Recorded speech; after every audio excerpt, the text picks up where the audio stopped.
Maaaring ikagulat ninyo, ngunit karamihan sa mga lalaki na higit sa 10 anyos ay walang kamalay-malay na ang paraan ng kanilang pag-inom ng tubig araw-araw ay maaaring tahimik na nagpapahina sa kanilang mga paninigas, nagpapababa ng kanilang testosterone at unti-unting umuubos ng kanilang lakas. Tila mahirap paniwalaan, ngunit ito'y totoo. Ang isang simpleng baso ng tubig, kapag ginamit sa tamang paraan, ay maaaring ganap na baguhin ang inyong kalusugang sexual. Kung kayo ay nakakaranas ng kahinaan sa pagtayo, pagkabalisa sa pagganap o pakiramdam, na tila nawawala na ang dati ninyong sigla, maaaring ito na ang nawawalang kasagutan na hindi kailanman sinabi sa inyo. Ako si Dr. Jose Reyes, isang manggagamot na dalubhasa sa pangangalaga ng mga nakatatanda na may higit sa 30 taong karanasan. Nagkaroon ako ng pribilehiyong gamutin ang libu-libong kalalakihan sa kanilang ika-asising, ika-70 at ika-80 taon, at narito ako upang sabihin sa inyo na hindi ang edad ang kalaban, kundi ang pagpapabaya sa mga maliliit na bagay. Karamihan sa mga sinisisi natin sa pagtanda ay nagmumula sa mga simpleng pang-araw-araw na gawi na meron tayong kapangyarihang baguhin. Paano kung sabihin ko sa inyo na ang mismong iniinom ninyo sa buong buhay ninyo tubig ay maaaring sumasabotahe sa inyong mga paninigas dahil lamang sa maling paraan ng inyong pag-inom? At paano kung ang ilang maliliit na pagsasaayos lamang sa kung paano at kailan kayo umiinom ng tubig ay maaaring magpalakas ng inyong sirkulasyon, natural na magpataas ng inyong testosterone, at ibalik ang kumpiyansang akala ninyo'y tuluyan nang nawala?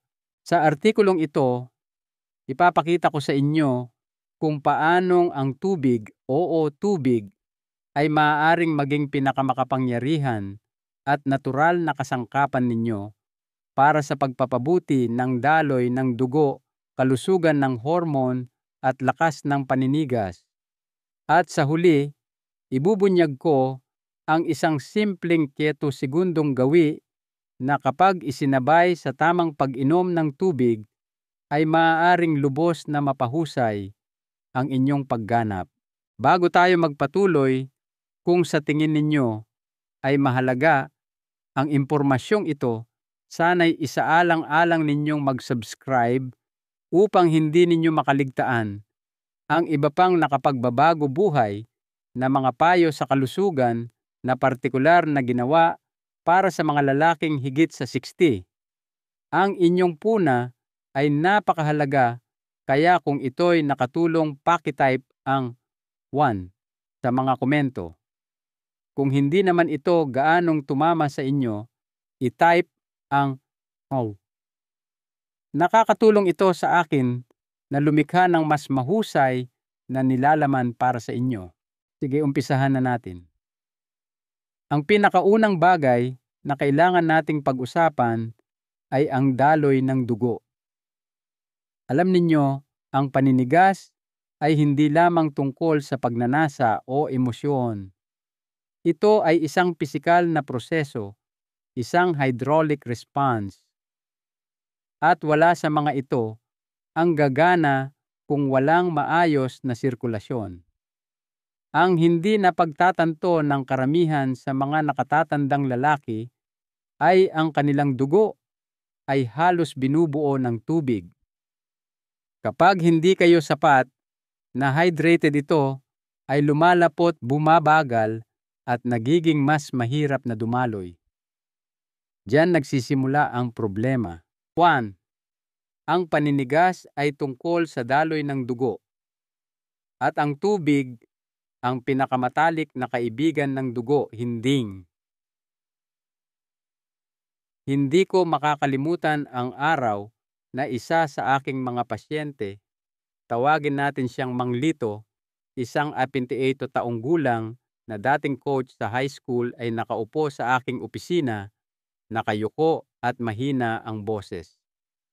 "Doc," sabi niya sa akin, "hindi na po gumagana tulad ng dati." Ang tinutukoy niya siyempre ay ang kanyang mga paninigas at ipinapalagay niyang bahagi lamang ito ng pagtanda. Matapos ang ilang tanong, isang simpleng bagay ang itinanong ko sa kanya, "Gaano karaming tubig ang iniinom ninyo sa isang araw?" Natawa siya. "Hindi po gaano. Siguro isang kape sa umaga at isang soft drink sa tanghalian." Hindi nag-iisa si Mang Lito. Karamihan sa mga lalaking lampas isatatao ay labis na minamaliit ang kahalagahan ng tubig, gayong ito ang mismong pundasyon ng malusog na daloy ng dugo. At narito ang katotohanan, ang paninigas ay tungkol lahat sa sirkulasyon. Ito ang hydraulic system ng inyong katawan na kumikilos. Dumadaloy ang dugo sa mga silid ng ari, tumataas ang presyon at nangyayari ang paninigas. Ngunit iyan ay hindi mangyayari kung ang inyong dugo ay hindi malayang dumadaloy. Ang inyong dugo ay higit sa 90% tubig. Kapag kayo ay dehydrated, ang inyong dugo ay lumalapot at bumabagal. Pinipilit nito ang inyong puso na magtrabaho ng mas mabigat para lamang mailibot ito, at ginagawa nitong mas mahirap para sa dugo na maabot ang pinakamahalagang mga bahagi, kabilang ang inyong ari. Kahit ang bahagyang dehydration ay maaaring magbawas ng dami ng dugo at magpahina sa kalidad ng inyong paninigas nang hindi ninyo namamalayan. Nang simulan ni Mang Lito ang tamang routine sa pag-inom ng tubig, dahan-dahan at tuloy-tuloy na paghigop sa buong araw, bumalik siya pagkalipas ng 2 linggo na may ngiti sa kanyang muka. "Hindi ko po alam kung ano ang nagbago," sabi niya, "pero may gumagana na ulit. Ang tanging binago lang namin ay tubig. Kaya bago ninyo sisihin ang inyong edad o ang antas ng inyong testosterone, tanungin ang inyong sarili, sapat ba talaga ang tubig na iniinom ko? Minsan ang lunas ay wala sa tableta. Nasa baso ninyo ito. Ngayon, kung ang daloy ng dugo ang unang hakbang, paano kung sabihin ko sa inyo na ang dehydration ay umuubos din sa mismong hormone na nagpapakalalaki sa inyo? Pag-usapan natin iyan. Kung kasama ko pa rin kayo at nauunawaan ninyo ang mga puntong ito, mag-iwan ng 1 sa mga komento para ipaalam sa akin na nakakatulong ito sa inyo. Ngayon, magpatuloy tayo dahil ang susunod na ibabahagi ko ay maaaring mas ikagulat ninyo. 2. Ang dehydration ay hindi lang nagpapatuyo ng inyong balat, pinabababa nito ang inyong testosterone. Minsan ay may pasyente akong nagngangalang Mang Roberto 72, isang byudo at napaka-independenteng tao. Nagpunta siya sa akin hindi dahil sa anumang malinaw na krisis sa kalusugan, kundi dahil sa kanyang mga salita. Hindi ko na po maramdaman ang sarili ko. Hindi siya nalulumbay o may sakit, ngunit mayroong mali. Mababa ang kanyang enerhiya, nawala ang kanyang pagnanasa, at maging ang kanyang kalooban ay tila matamlay. Habang kami ay nag-uusap, naramdaman ko ang tahimik na pagkadismaya sa kanyang boses, ang tahimik na tanong sa likod ng kanyang mga salita. Nawawala na ba ng tuluyan ang aking sigla? Nang kunin namin ang kanyang mga resulta sa lab isang bagay, ang lumitaw ang kanyang testosterone ay mas mababa sa karaniwan para sa kanyang edad. Hindi ito lubhang mababa, ngunit sapat na para ipaliwanag ang kanyang nararamdaman. At ang pinakagulat niya ay hindi ang numero kundi ang dahilan. Si Mang Roberto ay matinding dehydrated. Walang malalang sakit, walang masamang epekto ng gamot, kundi simpleng pangmatagalang dehydration lamang. Narito ang nangyayari kapag ang inyong katawan ay dehydrated, ito ay pumapasok sa survival mode. Binibigyan nito ng prioridad ang mga mahahalagang tungkulin tulad ng presyon ng dugo at regulasyon ng temperatura. Ang mga bagay tulad ng reproduksyon at pagnanasa hindi gaanong kagyat. Kaya ang produksyon ng inyong testosterone ay naaapektuhan. At may isa pang aspeto rito. Ang dehydration ay nagpapataas ng inyong cortisol, ang stress hormone. Ang cortisol ang pinakamatinding kaaway ng testosterone. Kapag tumaas ang isa, bumababa ang isa. Ito ay isang biolohikal na paghihilahan at ang inyong pagkalalaki ang naiipit sa gitna. Isang pagbabago lamang ang ginawa ni Mang Roberto. Sinimulan niyang uminom ng tubig ng tuloy-tuloy, tama at may intensyon. Makalipas ang isang buwan, hindi lamang siya gumaan ang pakiramdam. Naramdaman niyang buhay na buhay siya muli. Yung kislap sa kanyang mga mata nagbalik na. Kaya kung kayo ay nakakaramdam ng pagod, hirap mag-focus, or wala lang sa mood, huwag agad sisihin ang pagtanda. Maaaring ito ay paraan ng inyong katawan na humihingi ng isang bagay na kasing simple ng tubig. Ngunit dito, ito nagiging mas kawili-wili. Kahit na umiinom kayo ng tubig, kung ginagawa ninyo ito sa maling paraan, maaaring sinasabotahin ninyo pa rin ang inyong kalusugang sexual. Hayaan ninyong ipakita ko sa inyo kung ano ang ganap na mali sa ginagawa ng karamihan sa mga lalaki. 3. Uminom ng tubig sa tamang paraan, hindi sa paraan ng karamihan. Hayaan ninyong maging tapat ako sa inyo.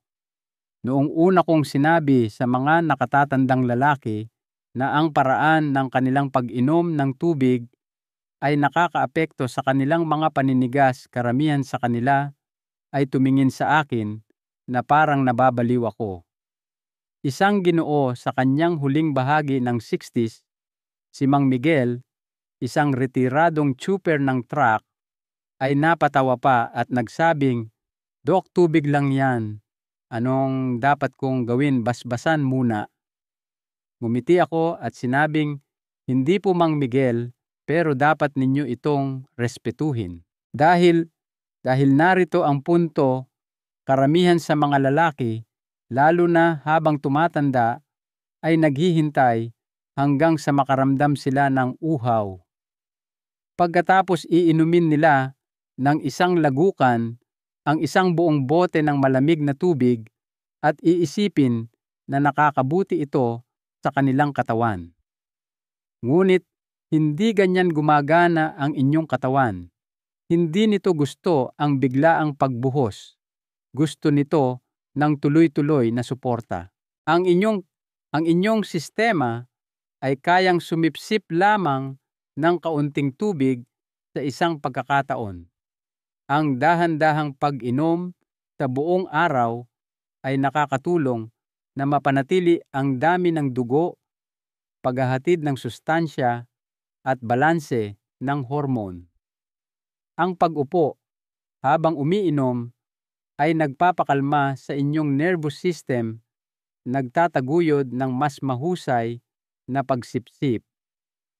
Maging ang paghahalo ng tubig sa inyong laway bago lunukin ay nagpapabuti sa kung paano ito pinoproseso ng inyong katawan. Ito ay isang maliit na kasanayan mula sa tradisyonal na gamot na ngayon ay sinusuportahan na ng modernong agham. At heto pa ang isa mahalaga, ang temperatura.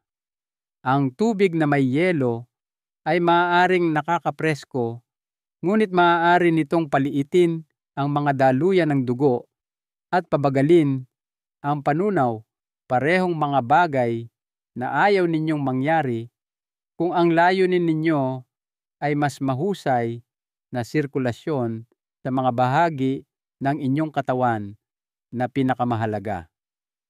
Ang tubig na nasa temperatura ng silid o maligamgam ay mas banayad at mas epektibo para sa inyong pangmatagalang kalusugan. Matapos sundin ni Mang Miguel ang mga pagbabagong ito sa loob lamang ng ilang linggo, dahan-dahang pag-inom, pag-upo, pag-iingat sa tamang oras, may sinabi siya sa akin na tumatak sa isip ko. "Dok," sabi niya, "hindi ko akalain na ang tubig pala ay makapagpapalakas muli sa akin. Hindi ito tungkol sa pag-inom ng mas marami. Ito ay tungkol sa mas matalinong pag-inom. Ngunit kahit ang matalinong pag-inom ng tubig ay maaaring mawalan ng bisa dahil sa mga maling gawi. At may ilang mga nakatagong pagkakamali na tahimik na kumakansela sa lahat ng sinusubukan ninyong ayusin. Tingnan natin ito ng mas malapitan." Continue, Paul. Huwag kanselahin ang magagandang gawi sa pamamagitan ng mga pagkakamaling ito. Mayroong isang bagay na lubhang nakakadismaya tungkol sa paggawa ng tama para lamang malaman na kinakansela mo pala ito nang hindi mo namamalayan. Iyan mismo ang nangyari sa isang lalaking nagngangalang Mang Enrique 74, isang retiradong piloto na buong pagmamalaking nagsabi sa akin na sinusunod niya ang aking payo sa pag-inom ng tubig ng eksakto. Regular siyang humihigop ng tubig, umuupo habang umiinom, at lumipat pa nga sa tubig na may temperatura ng silid. Ngunit pagkatapos ng ilang linggo, bumalik siya at sinabing, "Dok, medyo gumaan ang pakiramdam ko pero hindi kasing laki ng inaasahan ko." Kaya tiningnan namin ng mas malapitan ang natitirang bahagi ng kanyang pang-araw-araw na gawain. At doon namin natagpuan ang problema. Tuwing umaga umiinom si Mang Enrique ng kape at isa pang tasa sa hapon. Umiinom siya ng isang baso ng alak halos gabi-gabi. At pagkatapos kumain ng isang hiwa ng pakwan o isang makatas na dalandan, sasabayan niya ito ng isang malaking baso ng tubig. Lahat ng ito ay tila hindi nakakapinsala, ngunit bawat isa sa maliliit na bagay na ito ay kumakalaban sa kanya. Ang kafeina at alak ay mga diuretic. Hinihila nila ang tubig palabas ng iyong sistema at nagiiwan sa iyo ng mas matinding dehydration. At ang pag-inom ng tubig pagkatapos mismo ng mga prutas na mayaman sa tubig, tulad ng dalandan o melon, ay maaaring maglabnaw ng iyong mga digestive enzyme, magpabagal sa pagsipsip at maging sanhi pa ng pag-bloated na nakakaapekto kung gaano kahusay ginagamit ng iyong katawan ang tubig na ibinibigay mo. Kahit na ang isang bagay na kasing simple ng pag-inom ng sobrang daming tubig ng napakabilis, ang tinatawag naming overhydration, ay maaaring mag-alis ng mahahalagang mineral tulad ng magnesium at sodium na parehong mahalaga para sa paggana ng nerbiyos, pag-urong ng kalamnan at sa sexual na pagtugon. gumawa si Mang Enrique ng ilang maliliit na pagbabago at sa loob ng ilang araw lahat ay nag-ugma. Ngayon nararamdaman ko na, sabi niya sa akin, parang ang katawan ko ay talagang nakikipagtulungan na sa akin. Ngunit iyon ay isang bahagi lamang ng palaisipan. Dahil kapag uminom ka ng tubig sa tamang paraan at iwasan ang mga pagkakamaling ito, may kamangha-manghang nangyayari sa loob ng iyong katawan. At ngayon ay mapapatunayan ito ng agham. Hayaan ninyong ipakita ko. 5. Ang mga benepisyong suportado ng agham ng tamang hydration para sa kalusugang sexual. Isa sa mga pinakakasiyasiyang bahagi ng aking trabaho ay ang makita ang agham na kinukumpirma ang matagal na nating alam na kapag ang iyong katawan ay maayos na inaalagaan ito, ay tumutugon. Naaalala ko ang pag-upo kasama ang isang pasyente na nagngangalang Mang Carlos, 70 taong gulang, mahinahon magsalita at maalalahanin. Ilang taon niyang ipinapalagay na ang kanyang humihinang buhay sexual ay bahagi lamang ng pagtanda.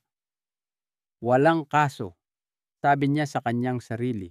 Hanggang isang araw na ang panisambingisam sa araw, marahan siyang tinanong ng kanyang asawa, okay ka lang ba? Parang hindi ikaw ang sarili mo nitong mga nakaraang araw. Iyon ang sandali na nalalaman niyang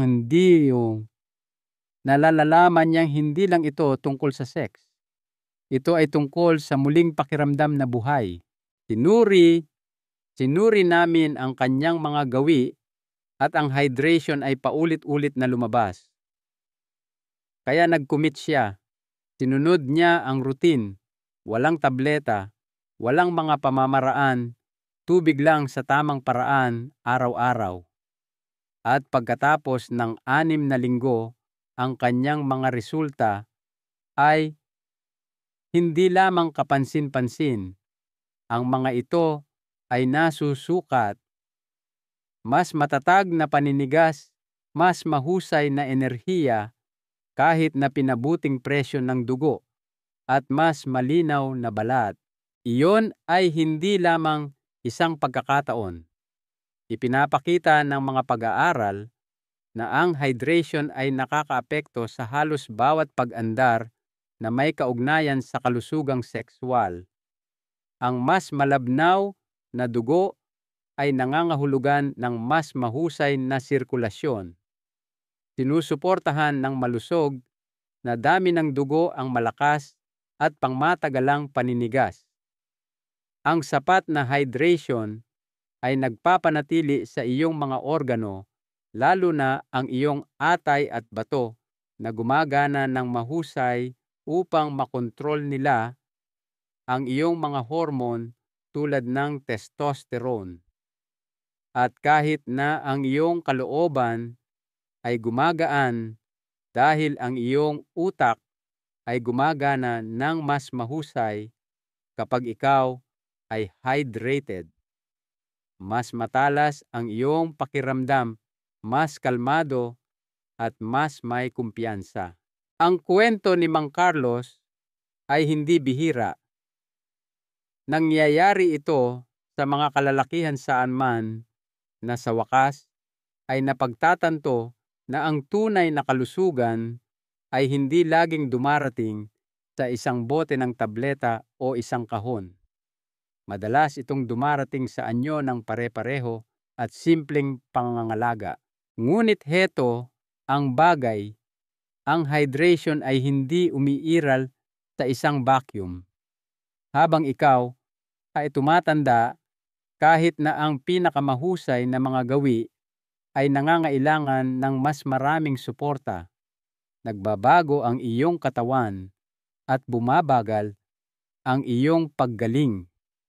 Kaya bakit mas mahalaga ang tubig pagkatapos ng 16 tatpa, malalaman mo na. 6. Bakit mas mahalaga ito? Habang ikaw ay tumatanda, mayroong isang bagay na walang nagsasabi sa iyo tungkol sa pagtanda. Hindi ang iyong doktor, hindi ang iyong mga kaibigan, at tiyak na hindi ang mga patalastas na nagbebenta sa iyo ng mabilis na mga lunas. Ito ang iyong katawan ay nagiging hindi gaanong mapagpatawad. Ang mga bagay na nakakalusot sa iyo noong 30 o 40 kapag laktaw sa pag-inom ng tubig pagpupuyat, hindi magandang pagkain ay nagsisimulang maningil sa iyo pagkatapos ng 60. At hindi lang ito tungkol sa mga kulubot o puting buhok. Ito ay tungkol sa enerhiya kalooban at pagpapalagayang loob. Ito ay tungkol sa paggising at hindi makilala ang lalaki sa salamin. Naaalala ko ang isang pasyente, si Mang Francisco 67, na nagsabi sa akin na parang may isang taong tahimik na nagpababa ng volume sa kanyang buhay. Hindi siya nasasaktan o may sakit. Hindi na lang niya naramdaman na ganap siyang naroroon. Nawawala ang kislap.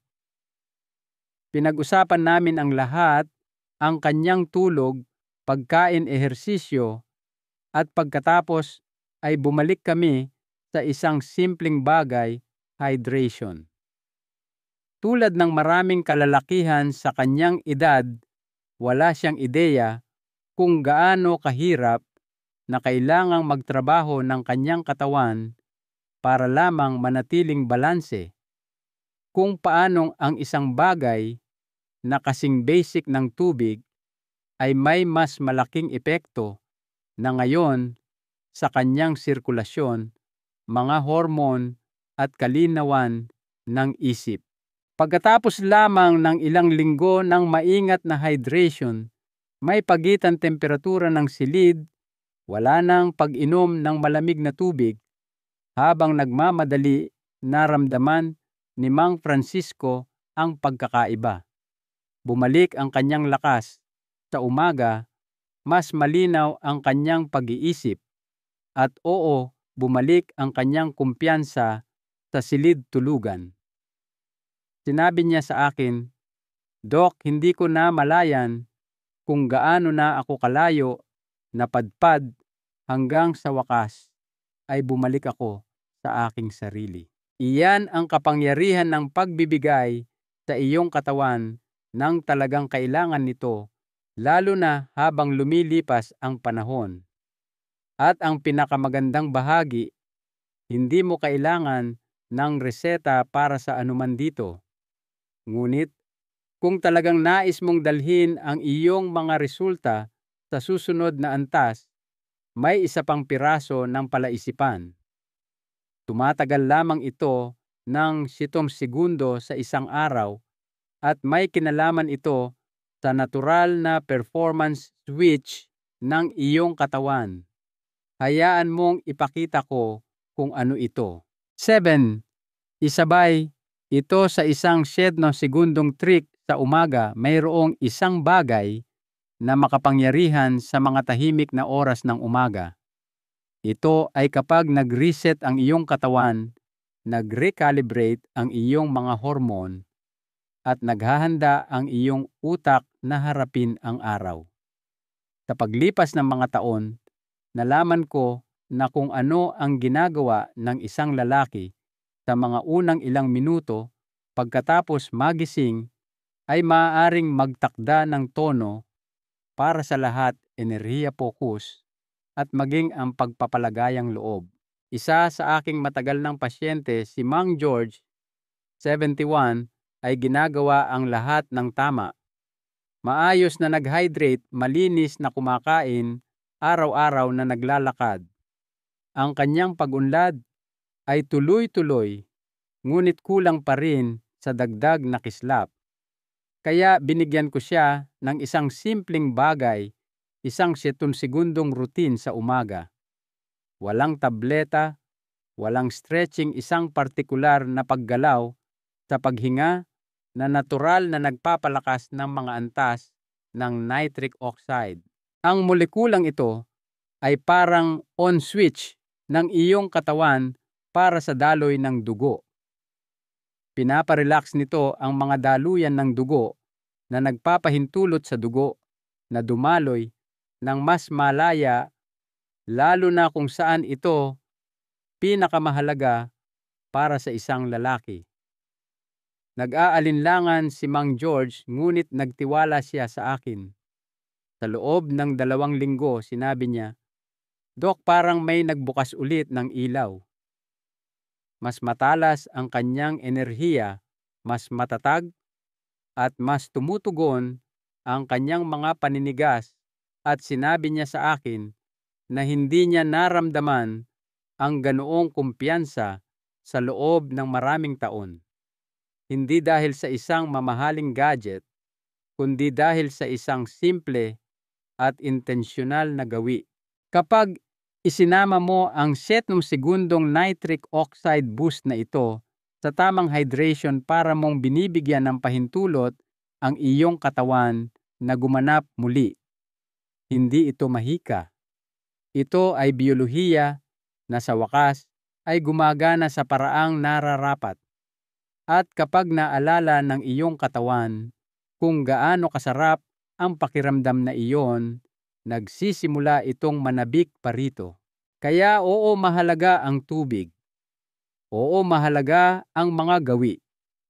Ngunit ang maliliit at pare-parehong mga aksyon na pinagsama-sama ang nagbubukas ng tunay na pagbabago.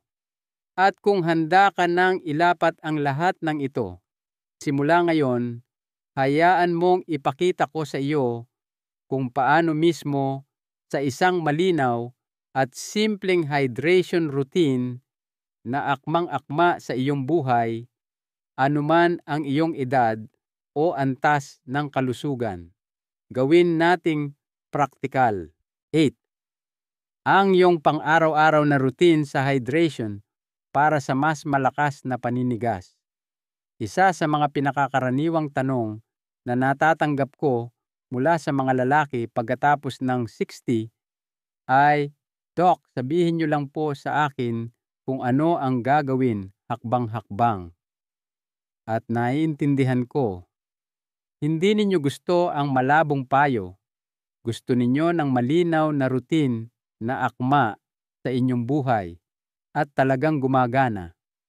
Iyan ang dahilan kung bakit nilikha ko ang pang-araw-araw na ritmong ito sa hydration, batay hindi lamang sa agham, kundi sa kung ano ang nakita kong nagbago sa mga totoong buhay ng mga totoong lalaki.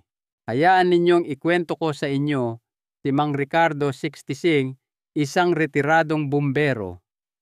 Matapos ang mga taon ng pagtatrabaho ng walang pahinga, lumapit siya sa akin na pagod, malabo ang isip at bigo sa silid tulugan.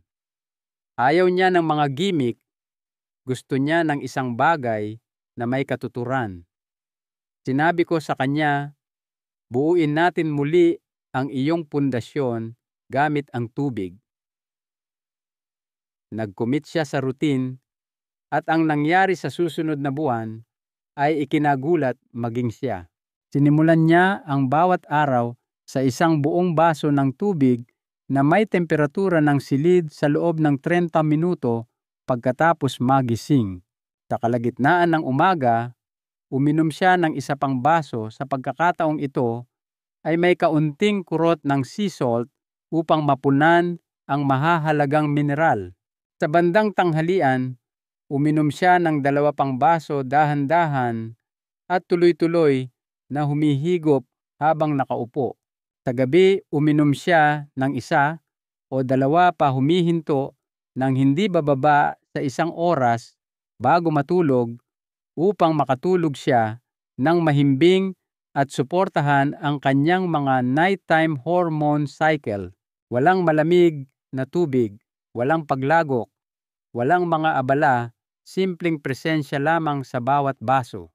Sa loob ng ilang linggo, bumalik ang kanyang lakas, luminaw ang kanyang pag-iisip, At higit sa lahat, tumugon ang kanyang katawan kapag kailangan niya ito. Sinabi niya sa akin, pakiramdam ko ay may naibalik sa akin na hindi ko man lang namalayan na nawala. Iyan ang kapangyarihan ng pare-parehong hydration na ginawa ng tama. At kapag isinama sa mas matalinong mga gawi ito, ay nagiging isa sa mga pinakanatural na tool sa pagganap na magagamit ng isang lalaki sa anumang edad. Ngayong nakita mo na kung paano mababago ng hydration ang iyong kalusugang sexual, hayaan mo akong iwanan ka ng isang huling mensahe. Hindi lang ito tungkol sa mga paninigas. Ito ay tungkol sa pagbawi ng iyong kapangyarihan, iyong kumpiyansa, at ang lalaking nakatadhana kang maging.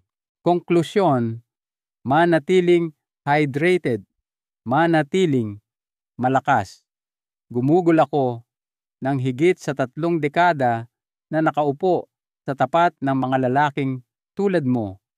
Mabubuting lalaki, malalakas na lalaki na inakala na ang kanilang pinakamahuhusay na taon ay lumipas na. Ngunit paulit-ulit nakita ko kung paano ang maliliit at simpleng mga pagbabago ay maaaring magdulot ng makapangyarihan at pangmatagalang mga resulta. Pinag-usapan natin ngayon kung paano sinusuportahan ng tamang hydration ang daloy ng dugo, nagpapalakas ng testosterone, nag-aalis ng pagkalito ng isip, at nagpapasigla pa ng pagnanasa. Tiningnan natin ang mga karaniwang pagkakamali na dapat iwasan, ang pinakamahusay na paraan at oras para uminom ng tubig, at isang simpleng 7 segundong trick na maaaring ibalik ang iyong biyolohiya sa iyong pabor. Sa bawat kwento, maging ito man ay kay Mang Lito, Mang Roberto, Mang Miguel o Mang Ricardo, isang katotohanan ang patuloy na lumilitaw, nais ng iyong katawan na magtrabaho para sa iyo. Kailangan lang nito ang mga tamang kondisyon. At ang tubig, isang bagay na napakasimple at madalas na hindi napapansin, ay isa sa mga pinakamahalagang susi. Narito ang mahalagang aral sa buhay na nais kong iwan sa inyo. Mayroon kayong higit na kontrol sa kung paano kayo tumatanda kaysa sa inaakala ninyo. Hindi ninyo kailangang makaramdam na kayo'y natigil. Hindi ninyo kailangang tanggapin ang paghina bilang inyong kapalaran.